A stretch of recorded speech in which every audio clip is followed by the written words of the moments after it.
eu tive a oportunidade de escrever esse livro aqui, ó, né? Foi durante a pandemia. Hoje eu não tenho muito tempo de contar assim, os detalhes, mas foi um conflito muito grande de anos para poder escrever.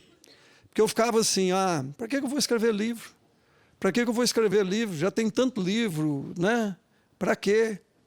E depois que eu escrevi, esse livro aqui tem 10 capítulos.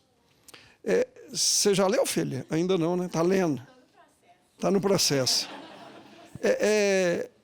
Eu pensei assim, como é que você escreve um livro de batalha espiritual e não põe nenhuma experiência?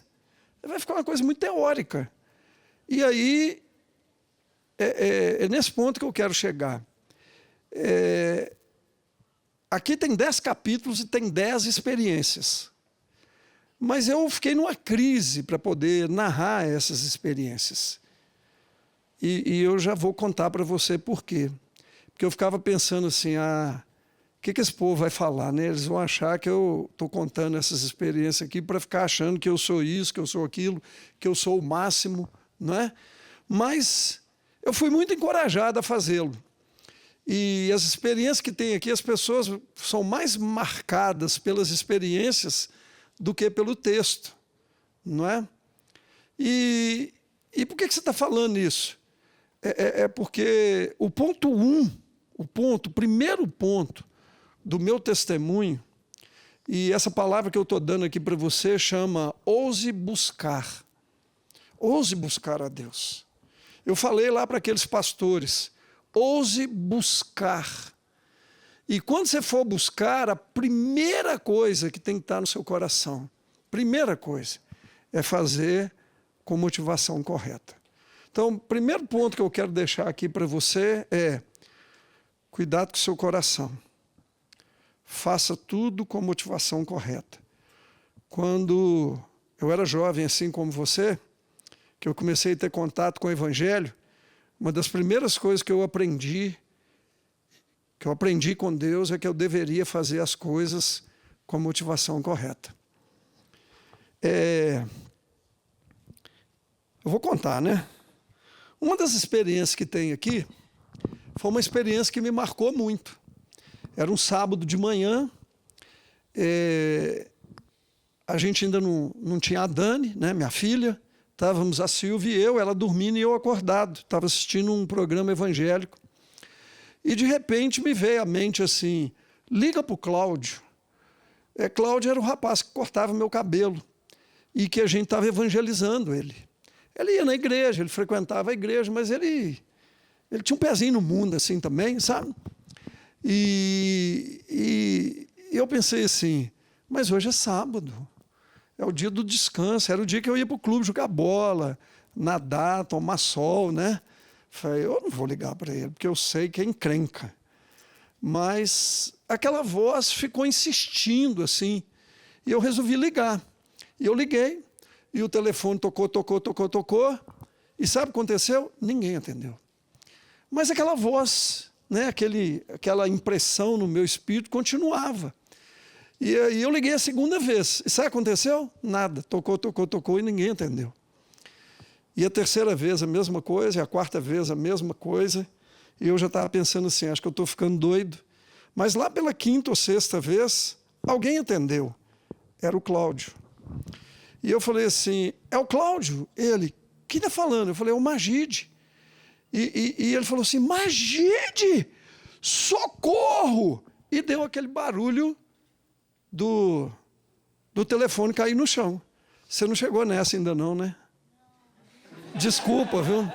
Vou dar o spoiler então, tá? Mas aqui, ó, depois então eu te mando uma avulsa, tá? Que não tem no livro, pode ser? Eu te mando então. Então, eu corri lá, acordei a Silvia, falei assim, Silvia, acorda rápido. Foi o dia que ela arrumou mais rápido na vida. E nós pegamos o carro e fomos lá em direção ao salão. E era um salão grande, assim, tinha uma porta de blindex, e quando nós chegamos não tinha ninguém. A gente via lá dentro, né? Não tinha nada assim, não tinha ninguém. Era mais ou menos umas 8 horas da manhã. E eu achei estranho, falei assim, ué, não tem ninguém. Aí nós ficamos ali um pouquinho esperando, e resolvemos ir embora. Mas antes de ir embora, eu falei assim, só por desencargo de consciência, fui lá na porta, mexi assim, a porta estava fechada, mas não estava trancada. E aí eu abri a porta assim, a chave estava para o lado de dentro. Eu falei com a Silvia assim, vamos entrar, né? Talvez ele tenha ido, sei lá, tomar café, comer alguma coisa. Vamos esperar aqui um pouquinho. E nós ficamos lá esperando, sei lá, uns 10, 15 minutos, não apareceu ninguém. Falei assim, vamos embora. E na hora que nós resolvemos ir embora, eu reparei que lá no fundo, assim, tinha uma escada dessas caracol, acho que é assim que chama, que vai para o tipo um mezanino, um segundo andar. Aí eu falei com a Silvia, espera aí um pouquinho, vou lá em cima, né? Nós já estamos aqui mesmo, subi a escada. Quando eu cheguei, o Cláudio estava deitado no chão.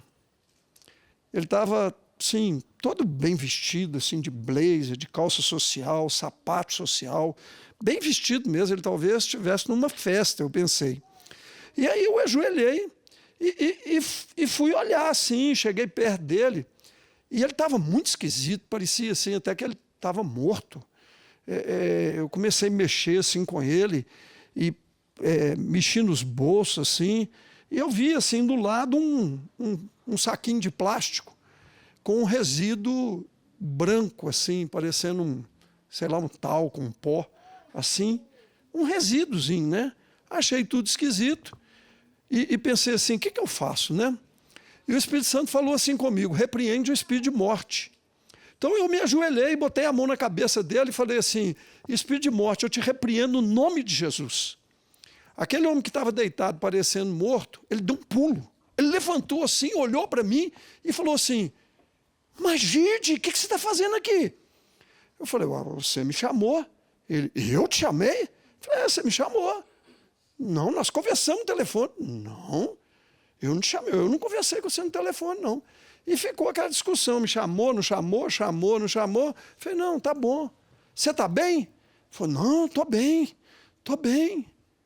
E aí ele botou a cabeça aqui no meu ombro e começou a chorar. E eu vi que ele não estava bem nada. E tinha 3 dias que ele não dormia, tinha 3 dias que ele não comia e tinha 3 dias que ele estava injetando e cheirando cocaína. Aí ele chorou, abracei, contou lá algumas coisas e tal. E aí eu lembrei da Silvia lá embaixo. A Silvia tinha ficado lá embaixo. E aí eu falei com ele, falei, espera aí um pouquinho, que a Silvia está lá embaixo, eu vou falar para ela que está tudo bem. E eu desci a escada. E quando eu estava contando para a Silvia o que estava acontecendo, eu ouvi um barulho. Esse barulho parecia um barulho de um tiro. Eu não estou muito acostumado com tiro, mas, sei lá, foi um barulho. Eu pensei assim, suicidou, né? E eu subi aquela escada assim, igual um foguete. Cheguei lá em cima, ele estava em pé, com uma cerâmica parecida com essa aqui na mão e uma outra quebrada. O barulho foi porque ele quebrou a cerâmica. E a outra estava na mão dele. E quando eu cheguei, falei assim, Cláudio! Ele olhou para mim assim e falou com uma voz grossa, eu te odeio. O que você veio fazer aqui? Eu te odeio. Mas já não era o Cláudio mais, você sabe, né? E aí, ele correu assim e desceu a escada. Na verdade, ele não desceu, ele foi lá embaixo, assim, direto, aquela escada, assim, foi lá para baixo. E eu pensei assim, a Silvia está lá embaixo, e corri atrás dele. Só que, assim, na hora que ele desceu, ele foi para um lado, imagina assim, então, o salão aqui, ele foi para o lado direito, onde ficava o espelho, a cadeira, onde eu cortava o cabelo, né? Lá, quando eu tinha cabelo, né? Eu estava lá. E a Silvia estava sentada do outro lado, onde tinha uma poltrona, que as pessoas ficavam esperando. E ele correu assim, foi até a parede, bateu as 2 mãos, tinha espelho até no teto, ele bateu as 2 mãos assim com força, quebrou todo o espelho da parede, todo. E ele pegou a tesoura. Assim, a tesoura que ele cortava o meu cabelo, uma pontuda, assim, ele pegou, olhou assim para mim, para a Silvia, levantou a tesoura e veio caminhando na minha direção.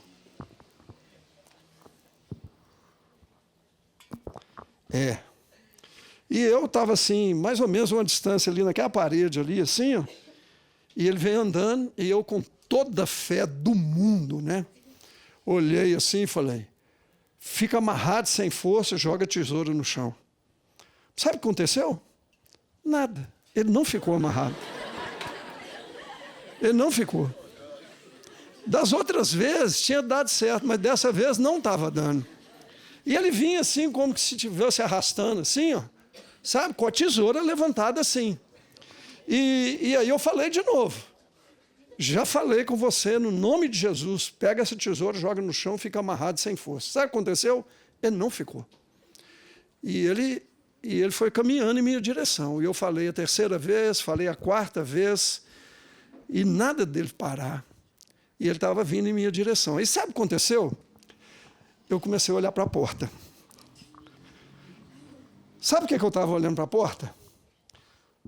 Porque me deu vontade de vazar. E eu olhar para a porta, olhar para ele aproximando, eu olhar para a porta, olhar para ele. E eu pensei assim, vou fugir. Não falei nada com a Silvia, não, mas pensei. Mas, ao mesmo tempo, eu pensei assim, se eu fugir agora, eu vou fugir o resto da minha vida.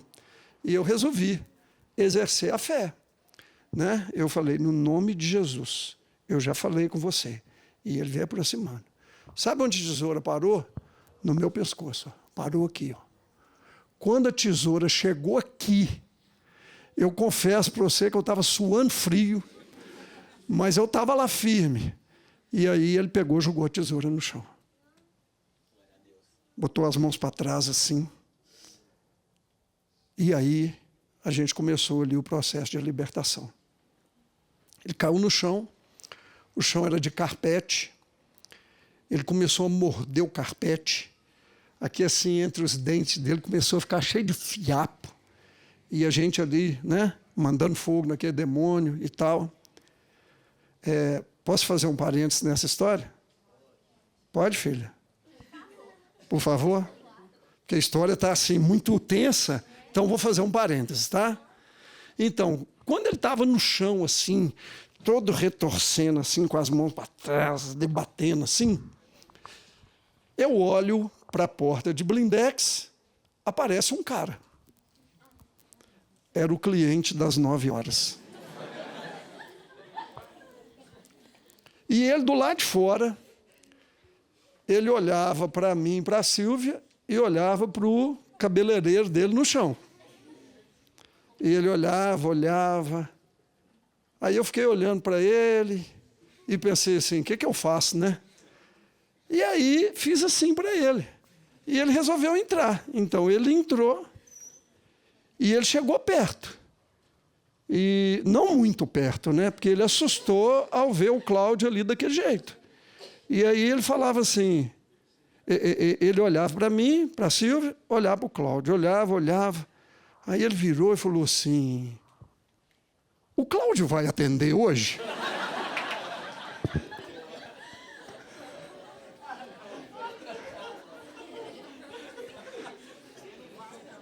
O que você responderia se você estivesse no meu lugar? Eu virei e falei assim, olha, eu não tenho certeza, mas se você quiser esperar, senta ali naquela poltrona. Ele olhou assim e falou, acho que é melhor eu voltar outro dia. E o cara, assim, sabe o que é vazar? Assim, o cara sumiu, ele vazou. E ali, a gente expulsou aquele demônio.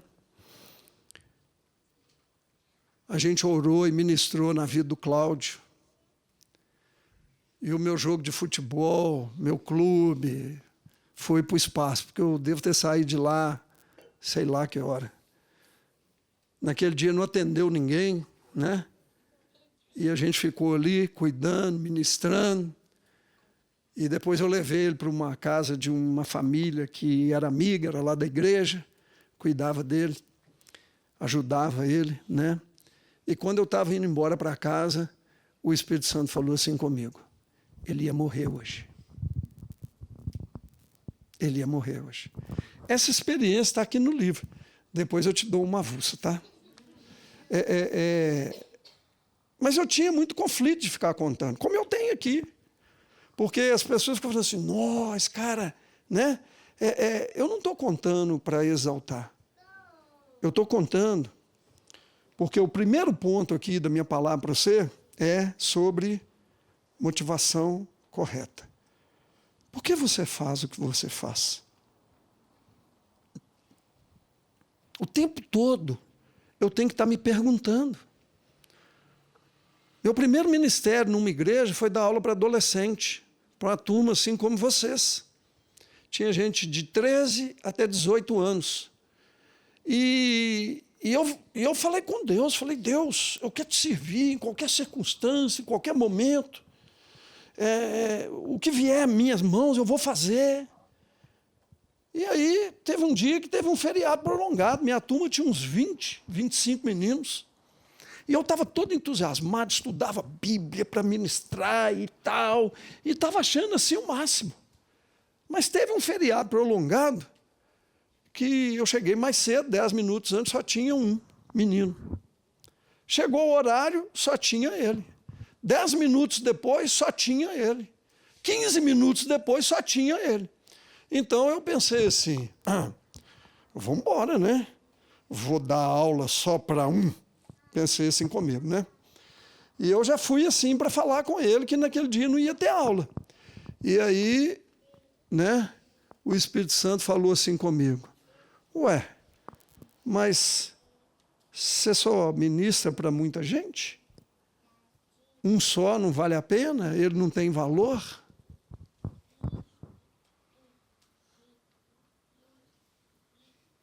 Foi uma na canela, foi um puxão de orelha. Ele falou assim para mim, você não falou que ia me servir em qualquer circunstância? Só porque tem um? Ele não tem valor? Ele não é gente? Ele não precisa da palavra? E aí, quando eu fui chegando perto do menino, que era para mandar ele embora, eu dei um tapinha nele assim e falou, aí, anima nós dois aqui uma aula? E ele, animo! E aí eu fiquei dando aula para ele.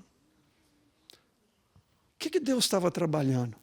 Motivação do coração. Você quer ter uma vida cristã abençoada? Você quer, assim, ver seu ministério frutífero? Eu estou falando aqui para pastor, Deus mandou falar para pastor. Cuide do coração, cuide da motivação. Por que você faz o que você faz?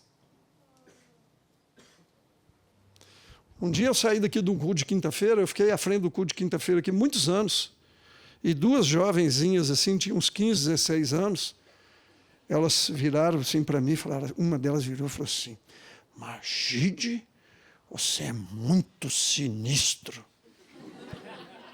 Eu tomei um choque assim, fiquei triste, fui embora para casa assim, quase que deprimido. Falei assim, o que é isso? Porque sinistro para mim é um trem horrível, né? Cheguei lá, fui perguntar a Dani, né? Minha filha, falei, filha, duas moças me chamaram de sinistro, ela nem olhou para mim e falou assim, não, pai, elas te elogiaram, preocupa não.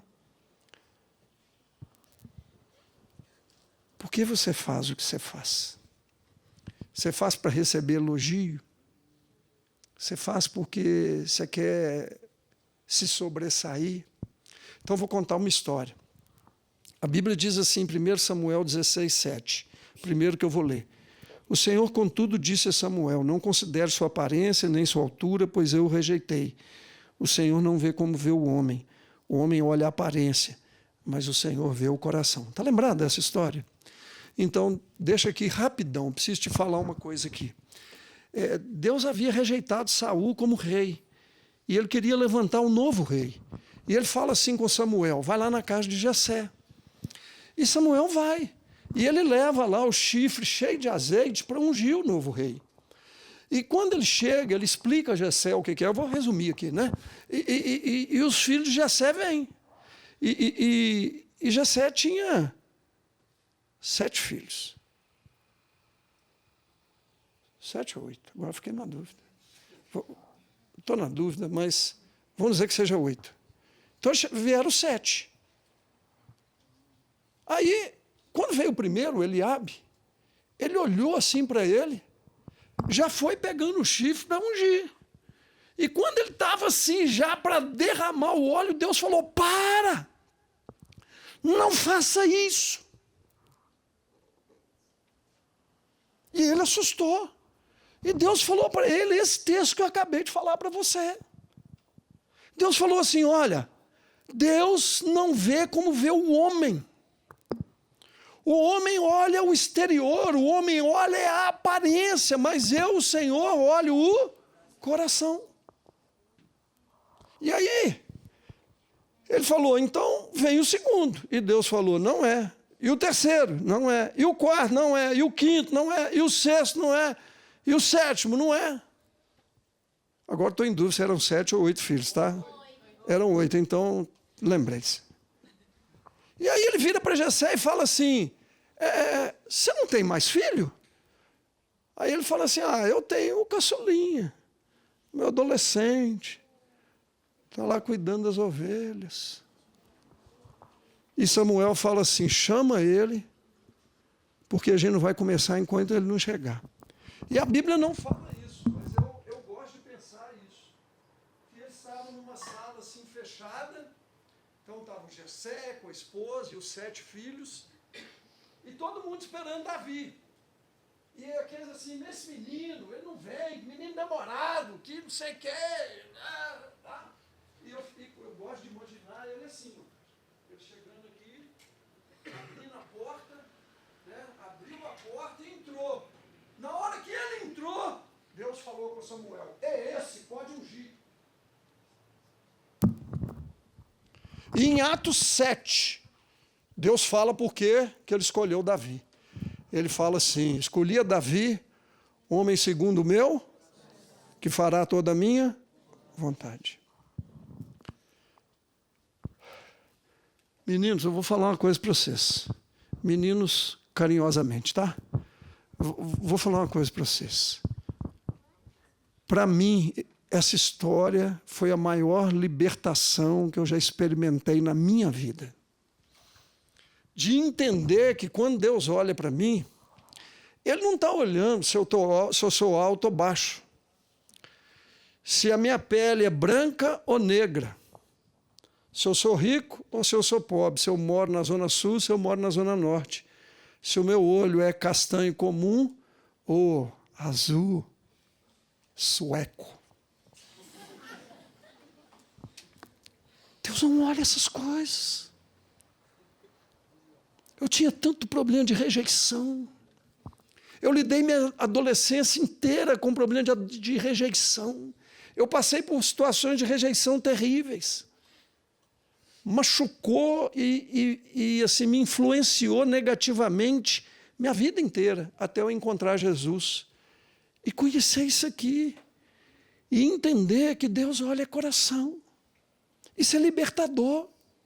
Você pode olhar diante do espelho e ficar feliz com o que você vê. Porque Deus olha para você e Ele se alegra com o que Ele vê. Amém? Amém. Recebe isso, filho. E a Bíblia fala assim: de todas as coisas que se deve guardar, guarda o teu coração. Então, primeiro ponto do meu testemunho aqui para você, já falei para caramba, né? Tem a motivação correta. Cuida da motivação do seu coração.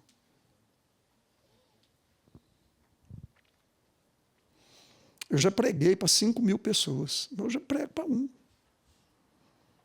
Eu já preguei igreja em favela, de chão batido. Eu não me importo. Eu era pastor da 2ª maior igreja da Central Boulevard. Agora eu sou pastor da menor igreja da Central Celeiro. Eu não me importo. Eu não me importo. Eu falo com Deus: Deus, eu quero estar com o meu coração puro diante de Ti. Amém?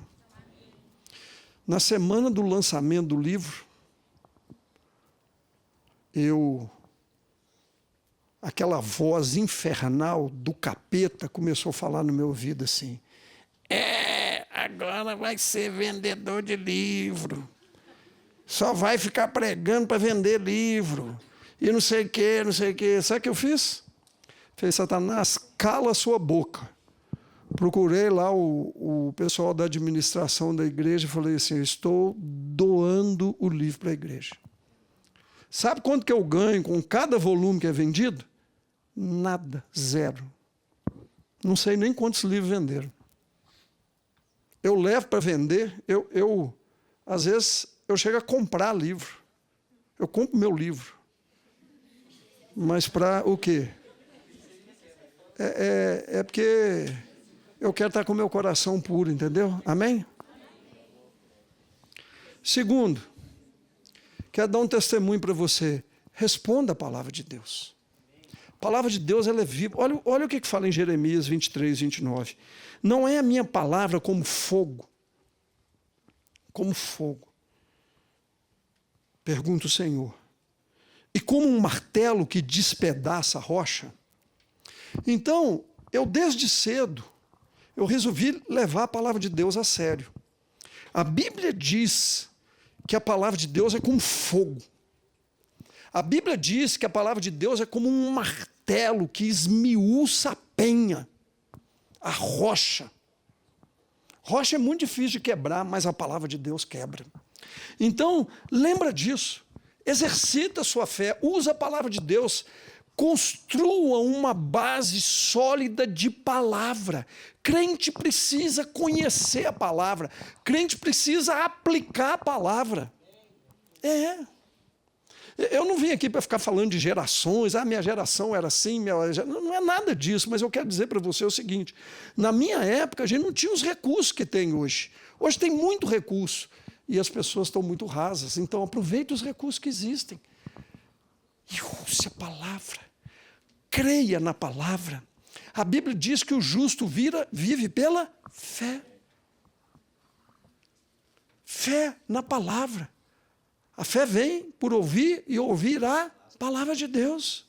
A Bíblia diz que sem fé é impossível agradar a Deus. É impossível. É impossível. A Bíblia diz que a vitória que vence o mundo é a nossa fé. A Bíblia diz que tudo que não provém de fé é pecado. Então, guarda no coração isso. Use a palavra. Creia que quando ela está sendo ministrada, o coração da pessoa vai queimar. Aquilo que está prendendo, aquilo que está atrapalhando, aquilo que é uma barreira, vai ser quebrada pela palavra de Deus. Amém? Creia nisso. Creia nisso. Um dia o pastor Léo Matos, pastor Léo, vocês conhecem, né? Me substituiu lá, entrou na minha sala, numa sexta-feira. Ele virou e falou assim, pastor Magide, eu vim aqui para te pedir perdão. Eu falei, o que foi, Léo? O que você fez? Você não fez nada comigo? Não, pastor, eu fiz sim. O que foi? Não, é porque ontem no culto, eu não podia vir no culto, pedi para ele me substituir. E ele falou assim, chegou um cara lá, e ele falou assim, eu encontro o pastor Magide aqui? O Léo falou, sim, ele está aqui toda quinta-feira. Pois é, eles me falaram que ele está toda quinta-feira, cadê ele? Falou, não, hoje ele não veio. Eu que estou substituindo ele aqui. Tem 16 anos que eu procuro ele. O Léo achou estranho. E eu mais ainda, né? Falei, o cara tem 16 anos que ele me procura. Será que ele está querendo, sei lá, né? Será que eu estou devendo a ele? Será que o cara quer me pegar? Não sei, né? Isso já tem alguns anos. E aí o Léo falou assim, ele ficou insistindo tanto me pedindo o seu número que eu dei seu número. Magide, me perdoa. Depois eu fiquei pensando, eu dei seu número para um cara que eu nunca vi na vida. Eu falei, Léo, você fez coisa feia mesmo, hein, Léo? Como é que você dá meu número assim, Léo? Pois é, me perdoa e tal. Aí o Léo foi embora, aí meia hora depois toca meu celular. Número desconhecido. Eu fiquei assim, atendo ou não atendo? Atendo ou não atendo? Resolvi atender. Na hora que eu atendi, ele falou assim, é o pastor Magide? Falei, é. Pastor Magide tem 16. Na hora que ele falou 16 anos, sabe aquele negócio assim, não, o sinal está ruim, não estou te ouvindo direito.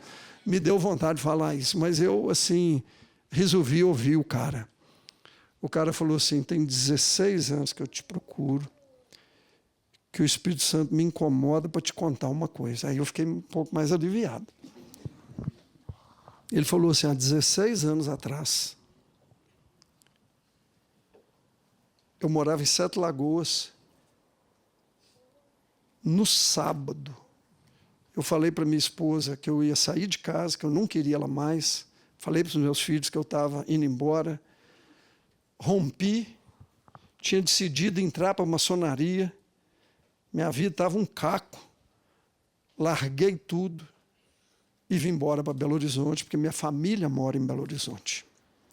Eu estava tão atribulado que eu liguei para um amigo meu que tinha anos que eu não via. Contei para ele e ele falou assim, você, antes de tomar a decisão, você vai comigo num lugar? Ele falou, claro que eu vou. Então amanhã eu te pego aí na sua casa, tal hora. Tá bom. No outro dia o amigo dele foi lá, pegou ele. E quando ele entrou no carro, ele falou, para onde nós estamos indo? Ele falou, nós estamos indo para uma igreja. Que igreja? Igreja evangélica. Pode parar o carro aí que eu vou descer agora. Igreja evangélica? De jeito nenhum. Você vai à igreja evangélica? Dá seu dinheiro para pastor? Você é doido, só. Eu não ponho meu pé na igreja evangélica de jeito nenhum. E aquele meu amigo falou assim, você me prometeu, você tem que ir. E ele resolveu ir. Ele chegou e falou, eu fui naquela igreja. Sabe quem estava falando lá? Eu falei, não tenho a mínima ideia. Ele falou, você. E na hora que você chamou para ir lá na frente, eu fui. Para te falar a verdade, eu nem lembro direito o que você falou. Mas na hora que você botou a mão na minha cabeça e fez uma oração, pastor Magide, minha vida mudou. Eu saí lá daquela igreja uma outra pessoa. Naquele mesmo dia eu liguei para minha esposa. Naquele mesmo dia eu voltei para Sete Lagoas, pedi perdão para ela, pedi perdão para os meus filhos. E só para você ter uma ideia do que aconteceu, e eu estou resumindo aqui, ele falou assim, hoje eu sou pastor da Igreja do Evangelho Quadrangular. Faz assim com o seu dedo. Uma oração mudou a vida de uma pessoa. Creia no poder da oração. Eu fico muito feliz de ver vocês aqui orando. A Bíblia fala assim, muito pode, por sua eficácia, a súplica de um justo. Então, dê valor à palavra de Deus. Dê valor à oração. Quando você declara a palavra de Deus, sabe o que acontece? O que está acontecendo com você. Você acha que é porque eu estou falando? É porque a palavra de Deus está sendo ministrada. É porque seu coração está queimando. Aqueles discípulos no caminho de Emaús, você lembra daquela história? Eu não vou me delongar aqui, mas eles encontram com Jesus ressuscitado, eles não reconhecem Jesus, mas lá no final, quando Jesus vai embora, eles falam assim, era Jesus. Não ardia o nosso coração quando ele nos expunha as Escrituras? Creia na palavra de Deus. Leve até as últimas consequências, amém? Terceiro, existe um preço a ser pago. É o princípio da reciprocidade. Você sabe o que é reciprocidade? Vamos supor, como é que você chama, filha? Rebeca. A Rebeca está aqui. Então, vamos supor, agora, Feliz Natal, Feliz Ano Novo. Né? Eu viro e falo assim, Rebeca, tenha um Feliz Ano Novo. Se ela falar assim, desejo mesmo para você, né, é a mesma coisa, ela está dizendo assim, é recíproco. O que eu desejo para você, a Rebeca deseja para mim. É isso que é reciprocidade, não é? É recíproco. Não, eu gosto muito de você, é recíproco. Se você falar assim, é recíproco, significa que aquela pessoa também gosta muito de você.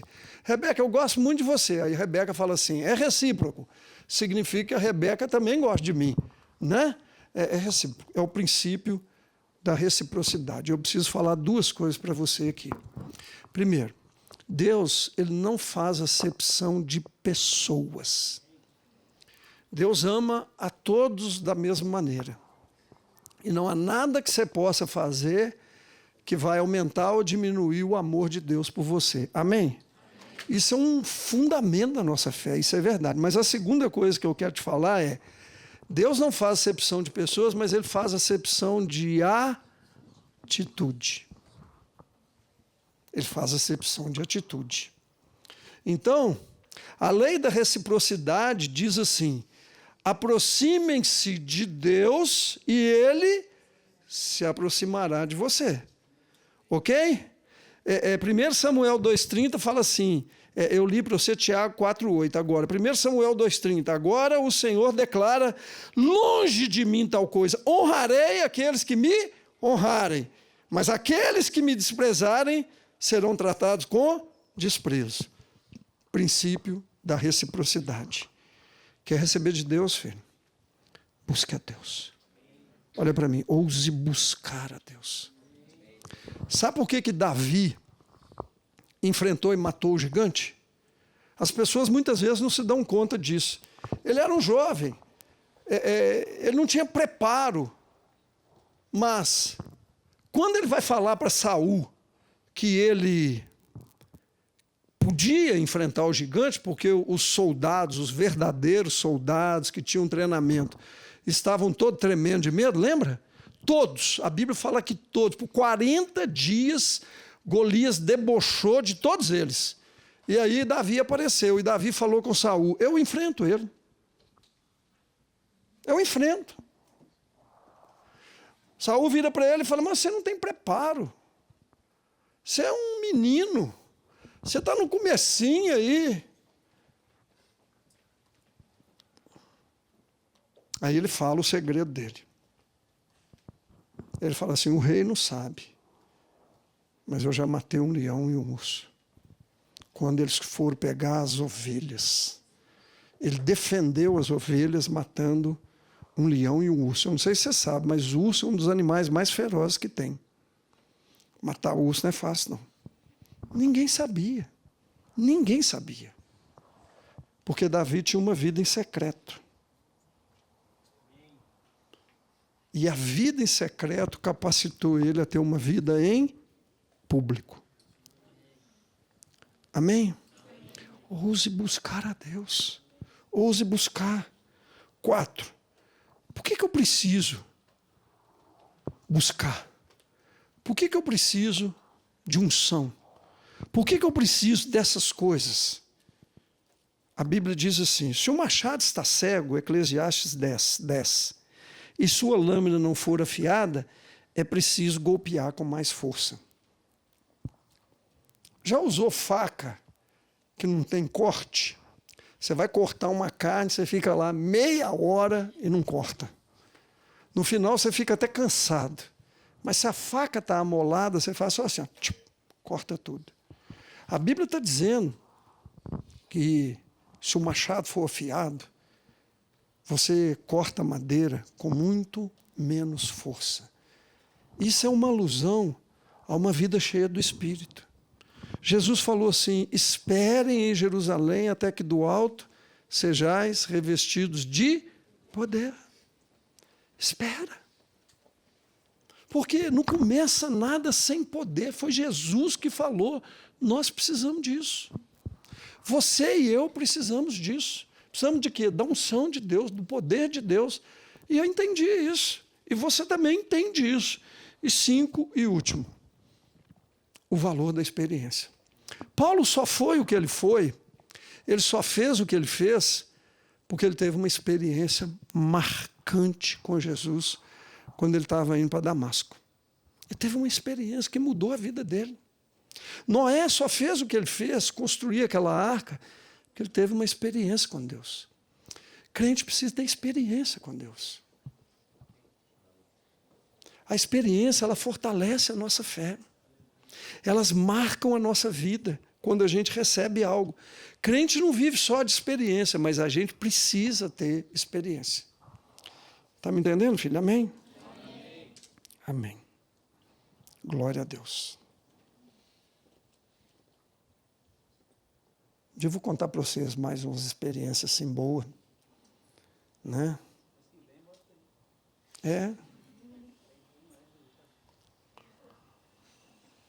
Tem experiências que marcaram minha vida. Sou engenheiro. Eu não fiz curso de teologia. A Silvia cansou de tirar dicionário bíblico, livro, da minha cara, do meu rosto, porque eu dormia lendo livro. Eu trabalhava o dia inteiro. Que hora que eu estudava a Bíblia? De noite, de madrugada, sábado, domingo. Eu estava lá, lendo dicionário. Por quê? Porque eu queria aprender. Eu queria buscar a Deus. Não é? A gente precisa de experiência.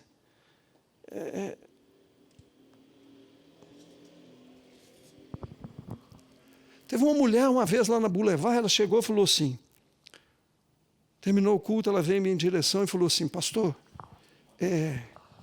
eu queria te dizer que eu vou transferir aqui para a igreja. Eu falei, é mesmo? É. Só não é daqui? Não, não. A senhora é de qual igreja? Eu estou desviada há muitos anos. Eu tive uma decepção há muitos anos atrás. Nunca mais entrei numa igreja, até que uma pessoa começou a insistir para eu vir aqui. E ela falou, vai lá, o pastor de lá é muito engraçado. Eu falei, muito obrigado, é a primeira vez que eu ouço alguém falar que eu sou engraçado, porque geralmente as pessoas falam que eu sou bravo. E aí, depois de muita insistência, eu resolvi ir. E na hora que eu entrei naquele corredor, ali naquele corredor, eu fiz uma oração. Tinha anos que eu não fazia oração. E eu falei assim, Deus, se o Senhor está nesse lugar, se o Senhor está querendo mesmo que eu volte, manda o pastor descer lá de cima e lá embaixo me dar um abraço. Isso não é comum em culto, né? E eu falei, isso aconteceu? Ela falou, aconteceu. Eu falei, quem que estava pregando? Ele falou, você. Você desceu lá de cima, veio e me deu um abraço. E na hora que você me deu um abraço, eu fui curado, pastor. Eu tinha gagueira. Eu tinha problema de... Eu lia assim e não entendia nada. Aquele abraço do Senhor me curou. Eu falei, foi mesmo? Ele falou, foi. Eu não tenho a mais pálida lembrança disso. Mas diz ela que aconteceu. Então, eu queria deixar esses pontos para você. Primeiro, cuide do seu coração. Segundo, creia de todo o seu coração na palavra de Deus e no poder da oração. Terceiro, pague o preço. Tem um preço a ser pago. Busque a Deus.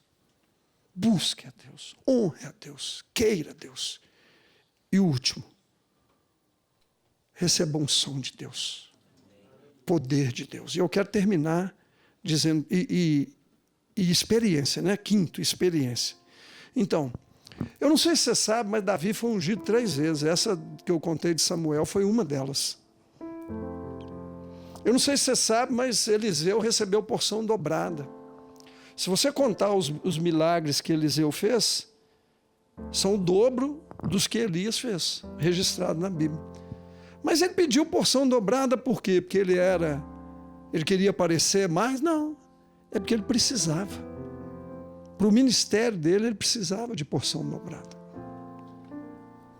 Eu quero terminar dizendo de um versículo que é muito caro para mim. E eu queria deixar uma palavra para vocês. Se você puder guardar esse versículo. Pastores. Deus mandou pregar isso para pastores. Eu estou falando o que eu falei para eles. Salmo 92, 10. Depois você guarda aí, decora. O salmista fala assim, mas tu exaltarás o meu poder, como de um boi selvagem. Tu me ungirás com óleo fresco. Boi selvagem. Deus quer fazer de você como um boi selvagem, no bom sentido, de alguém que carrega o poder de Deus, que tem força espiritual. Segundo, Ele quer derramar um óleo sobre você. A Bíblia fala de óleo fresco, não é óleo velho. É óleo fresco. Significa que a todo momento tem um óleo. Lá em Atos 2, a Bíblia fala que os discípulos foram todos cheios do Espírito. Mas lá em Atos 4, fala de novo. Eles foram cheios do Espírito. O enchimento, a unção de Deus, ela vem o tempo todo. né? Tem hora que o tanque esvazia, mas aí Deus nos enche de novo. Eu queria então pedir para vocês ficarem de pé, para a gente ter um tempo aqui. E eu creio, sabe? Eu creio que essa noite algo extraordinário pode acontecer. Separa aí um pouquinho dos outros. Como foi falado aqui, não fica olhando agora para o lado, não fica olhando quem caiu, quem não caiu. Aqui não é uma questão de cair, não é uma questão de ficar olhando para o outro. Fica numa postura agora, chega um pouquinho para cá, separa aí um pouco e fica numa postura agora de receber. Salmo 92, Deus te fortalecerá, fará de você como um boi selvagem, um animal forte. Deus vai derramar um óleo fresco sobre a sua cabeça, eu creio. Então, é uma experiência marcante. Deus quer te ungir agora, Deus quer te abençoar, Deus quer te visitar. Muitas vezes essa visitação aqui vai vir como uma cura, que vai te liberar, entendeu? Às vezes é uma questão emocional que te prende. Deus vai liberar e vai trazer isso sobre você. Às vezes é uma timidez que Deus vai tirar e vai remover. Às vezes é um poder para testemunhar. Às vezes é um poder para ser ousado na oração. Às vezes é o batismo, a oração em línguas. Vamos lá. Declara aí, não fica à vontade, porque algo vai acontecer. Quem vai ministrar um cântico aqui? Vem cá, Thales, não sei se é você. Declara aqui, declara. E deixa Deus te visitar agora. Espírito Santo, vem sobre nós agora. Confirma a palavra do Senhor, Pai, agora. Confirma, Deus, a palavra do Senhor. Vem sobre cada jovem aqui, vem sobre cada homem, cada mulher, Pai. Visita, começa a visitar agora, Pai. Começa a visitar, Pai. No nome de Jesus Cristo, a Tua palavra diz que o Senhor derrama sobre nós um óleo fresco. Derrama, Deus, óleo fresco sobre nós. Derrama, Deus, óleo fresco sobre nós. Derrama, Deus, da Tua unção sobre nós. No nome de Jesus, traz cura aqui agora, Pai. Traz ousadia, intrepidez. Traz revelação do alto, Pai. No nome de Jesus, levanta aqui pastores e pastoras. Deus, levanta aqui, Deus. Levanta aqui, Deus.